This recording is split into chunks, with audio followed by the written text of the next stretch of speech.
Nigeria, they were always talking about double taxation, referring to federal versus regional. Corruption. Corruption is an area that SIPE works on quite a bit in terms of how do you prepare the private sector to, corruption is a supply and demand side problem, and you have to be able to solve that both from a legislative point of view, but also changing behavior from how firms and individuals act. Theft is a big problem. How do you protect your goods or services? Tax administration could be related to corruption, but it's tax administration is huge. And we know that, one of the interesting things is that African businesses expect their governments to do a lot, but when you see how much they're really paying in taxes, it's quite small. So the expectations don't quite really meet the reality. Transportation.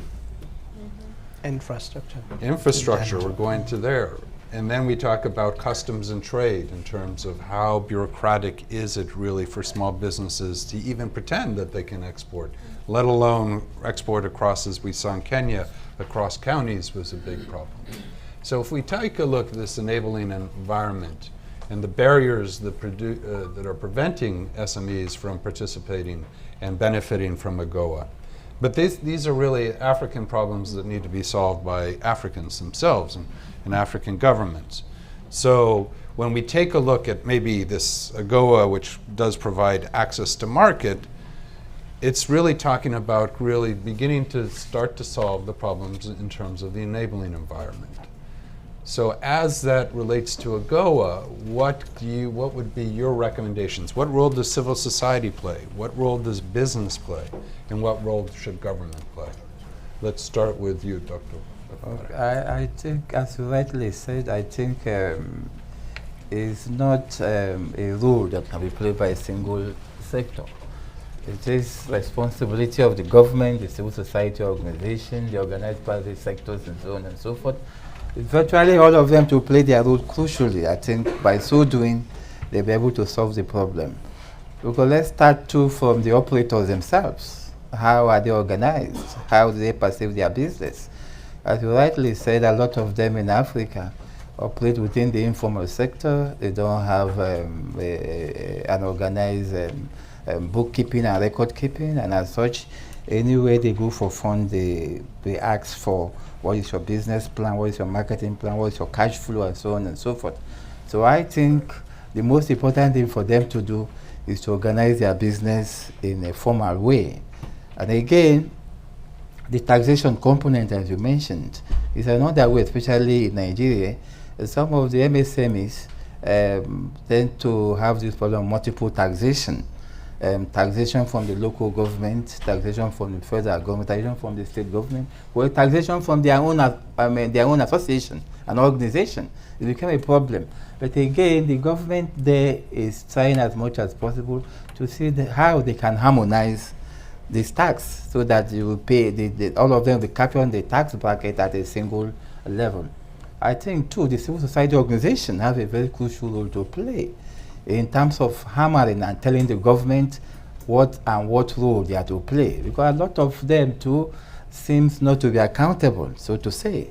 But it then dawned on the civil society to remind them constantly on some of the role they have to play. So I think the civil society organization, the organized private sector, and the government too. In our own case, like in Nigeria, where we have the 3 levels of government, the local government, the state government, and the federal government. Each of them have a specific role to play in order to ensure that the micro businesses are mainstreamed into small. And they will not remain small for life. They are expected to grow over time. But the support they are getting from these various governments tend to dwindle over time. So I think each level of this government has a specific role to play to push them further. Excellent. Yet? Would you Nothing to add. I think I agree with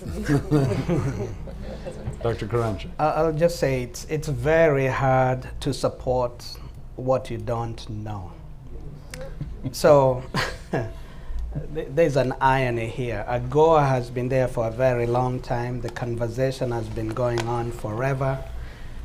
But if you go to any of this country, outside the capitals, outside the government offices, very few people know what AGOA is.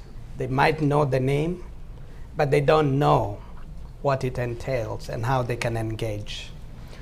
When we started this Friday, we were asking for 30 trade hubs, Congress to provide support in 30 countries to be able to enhance this US-Africa trade. We got 3, and in those 3, if you go to any one of them, you get one person who's dealing with SPS.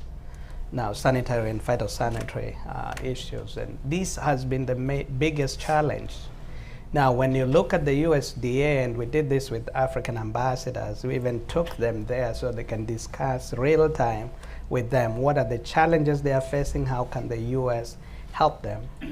If we did a study looking at the pest risk assessment, which is supposed to be done for all these commodities, and on average, most of them were taking 10 years to resolve. And this is just an assessment. It's a survey of the kinds of pests that a country has. And part of it is they don't have the staff to do it. And even when they start it, when it comes to this side, the whole idea of AGOA has been a unilateral effort by the US for Africa. And what do the Africans do in return is basically take what they get. And it has been very difficult from the African side to push for movement on some of those issues. Although African ambassadors do a lot on the Hill, a lot of it goes unnoticed.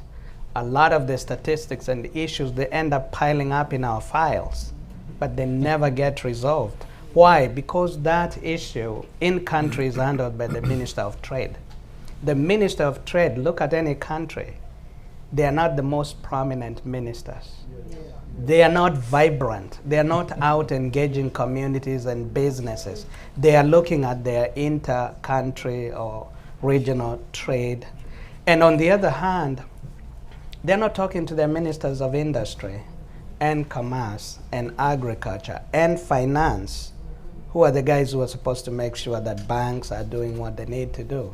So there's a lot of selling. We have only 7.5 years to go, right? We are not sure whether this will be advanced beyond that.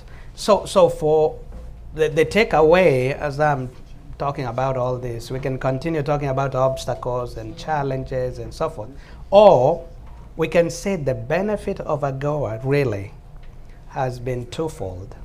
One, it actually changed the conversation with Africa from development assistance to actually possibility of trade. But the reality is the US is not the main market for African goods, especially bulky goods. It is their colonial, the old colonial routes. Why? Because you have air freights, you have sea freight to those places already. It's very difficult to get a ship from the US going to Africa without return cargo. It's going to be very expensive. Very few countries apart from Ethiopia has direct air freighting opportunity. But that is not to say that Africa cannot be competitive in trade. It is already. Let me give you an example. Kenya competes much more in Holland with Holland flour producers. Ethiopia is catching up. In Holland, they outcompete the locals, which means there's huge potential there. If you look at many horticultural products going to the east now, Africa is doing very well. There's huge opportunity. We're just doing that for mangoes into the Gulf states. Huge opportunity. The seasonality actually creates an opportunity for Africa to provide more. When India and Pakistan and others are out of the market, African market, they are harvesting goods. But people don't have this information. So market development, market opportunities, consumer preferences, capacity building, skills development, and our African governments are not really investing in business. They're talking still about policy. This is 40, 50 years after political independence. We need to get this stuff done. We need to invest in public goods to keep costs low. So once you realize you have a big industry in a place, provide the electricity, provide the water, provide the roads, because that's the hub where you'll create jobs. But do it. Don't wait for World Bank or for China to come and do it. So we need to see African governments doing more. Excellent. So I think they're clapping not because they want you to. I think they want me to exit. Presented Africa as